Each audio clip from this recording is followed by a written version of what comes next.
Hello students, आज हम पढ़ेंगे नाइन्थ क्लास की साइंस की फोर्थ वर्कशीट जिसका टॉपिक है धातु एवं अधातु। बच्चों, ये टॉपिक आपने 8वीं कक्षा में पढ़ा है और आज यहाँ पर हम इसको एक बार रिवाइज करेंगे, ठीक है। और इसमें हम जानेंगे धातुओं और अधातुओं के भौतिक और रासायनिक गुणों के बारे में। देखो, धातुएं हमारी हर रोज़ की ज़िंदगी में काम आती हैं। बर्तन हैं या किसी चीज़ का स्टैंड है, लोहे का है या पीतल का है, या फिर सोने चांदी की कोई चीज़ है, ये सभी क्या है? धातुएं हैं। धातुओं के कुछ गुण हैं क्या? जैसे उनको पिघलाकर, उनको खींचकर तारे बनाई जा सकती है ना। और उनकी इस विशेषता को तन्यता कहेंगे। धातुओं को तारों में बदलना क्या कहलाता है? तन्यता। इसी तरह से धातुओं को पीट कर उनकी चादरें बनाई जा सकती हैं, उसे कहा जाता है आघातवर्ध्यता। और धातुओं के अंदर से ऊष्मा और विद्युत पास हो सकती है, गुजर सकती है, इसलिए वो क्या हैं? ऊष्मा और विद्युत की सुचालक हैं, ठीक है। साथ ही साथ किसी भी धातु की चीज़ को आप किसी चीज़ से मारोगे या टकराओगे तो क्या होगा? आवाज़ निकलेगी, है ना। तो ये उनकी विशेषता है। और अधातुओं में ऐसा कोई भी गुण नहीं है। ना तो अधातुओं की हम तारे बना सकते हैं, ना ही चादर बना सकते हैं, और ना ही वो ऊष्मा और विद्युत की सुचालक हैं, ना ही उनको टकराने पर मधुर ध्वनि निकलेगी। ये सारे गुण किसके हैं? धातुओं के हैं, अधातुओं के नहीं हैं। ये थे भौतिक गुण। आओ अब कुछ रासायनिक गुण देखते हैं। सबसे पहला रासायनिक गुण धातुओं का। धातुएं अम्लों के साथ अभिक्रिया करेंगी, लवण बनाएंगी और हाइड्रोजन गैस बनाएंगी। और हाइड्रोजन गैस का कैसे टेस्ट करेंगे हम? पॉप की ध्वनि निकलेगी। जब हम हाइड्रोजन गैस के पास जलती हुई माचिस की तीली लेकर जाएंगे तो पॉप की ध्वनि के साथ बुझ जाएगी। अधातुएं सामान्यतः क्या करेंगी? अम्लों के साथ अभिक्रिया नहीं करेंगी। धातुएं ऑक्सीजन के साथ अभिक्रिया करेंगी और क्षारीय ऑक्साइड बनाएंगी, और जब हम उसको जल में मिलाएंगे तो लाल लिटमस को क्या करेगी?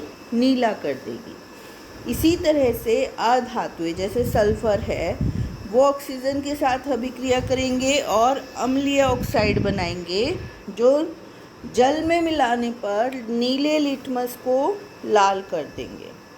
अब एक और गुण है धातुओं का कि जो अधिक अभिक्रियाशील धातु है, यानी कि जो बहुत ज़्यादा रिएक्शन करती है, अभिक्रिया करती है, वो कम अभिक्रियाशील धातु को विस्थापित कर देगी। जैसे लोहा कॉपर को उसके विलयन से विस्थापित कर देगा। यहाँ पर हम उदाहरण देख सकते हैं। जब हम लोहे की कील को कॉपर सल्फेट के सॉल्यूशन में डालेंगे, विलयन में डालेंगे, तो क्या होगा? लोहे की कील पर कॉपर आ जाएगा और यहाँ पर हरे रंग का विलयन बन जाएगा FeSO4, यानी कि लोहे ने कॉपर को हटा दिया और उसकी जगह पर खुद आ गया और कॉपर लोहे की कील पर चला गया। इनके उपयोग क्या हैं? देखो, धातुओं का उपयोग मशीन बनाने में, तारे बनाने में, बर्तन बनाने में या ऑटो पार्ट्स आदि बनाने में किया जाता है, जबकि अधातुओं का प्रयोग पटाखे बनाने में, एंटीसेप्टिक बनाने में या वायुमंडल की गैसें भी क्या हैं? अधातुएं हैं, ठीक है। अब कुछ अपवाद भी हैं, यानी कि एक्सेप्शंस हैं। क्या हैं? देखो, मरकरी धातु है, पारा हम बोलते हैं, धातुओं के गुण क्या हैं कि वो ठोस होती हैं और कठोर होती हैं, पर मरकरी क्या है, यहाँ पर द्रव अवस्था में पाया जाएगा। इसी तरह से ब्रोमीन भी एक अधातु है, पर वो कैसी है, द्रव है। फास्फोरस एक अधातु है और जल के साथ बहुत जल्दी अभिक्रिया करेगा। इसी तरह से सोडियम और पोटेशियम दोनों धातु हैं, कठोर होना चाहिए पर नहीं है। कैसे हैं, मुलायम है और इन्हें चाकू से भी काट सकते हैं, इतने मुलायम हैं। पर उसके लिए क्या करना पड़ेगा, उसके लिए हमें इसे मिट्टी के तेल में रखा जाता है, उसी के अंदर इसको काट के देखना पड़ेगा, क्योंकि अगर हम इसको हवा में लाएंगे तो क्या होगा, ये जलना शुरू हो जाएगा। अब ग्रेफाइट है, एक अधातु है। अधातु क्या है, विद्युत की कुचालक है, पर यहाँ पर ग्रेफाइट विद्युत का सुचालक है। ग्रेफाइट का उदाहरण आप पेंसिल के लिखने वाले काले भाग से, लेड से ले सकते हो। वो ग्रेफाइट का बना होता है और वो विद्युत का क्या है, सुचालक है। आओ अब कुछ प्रश्न देखते हैं। उन अधातुओं के नाम लिखो जो श्वसन के लिए आवश्यक है। श्वसन के लिए क्या आवश्यक है, ऑक्सीजन, तो यहाँ पर क्या आएगा, ऑक्सीजन। और जल के कीटाणु शोधन में किसका प्रयोग होता है, क्लोरीन का उपयोग होता है।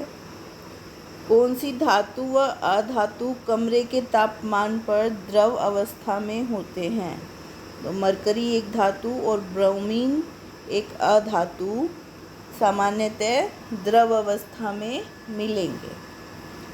तन्यता व आघातवर्ध्यता को परिभाषित कीजिए।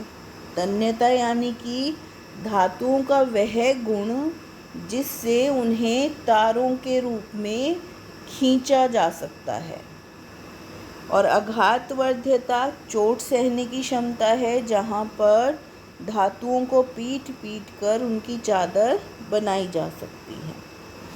कौन सी अधातु विद्युत की सुचालक है, ग्रेफाइट। धातु व अधातु के ऑक्साइड की प्रकृति कैसी होगी, धातु क्षारीय और अधातु का अम्लीय ऑक्साइड बनेगा। ठीक है बच्चों, तो ये थी हमारी आज की वर्कशीट। आई होप आपको समझ आई होगी और अब आप इसको आसानी से कर पाओगे। Thank you.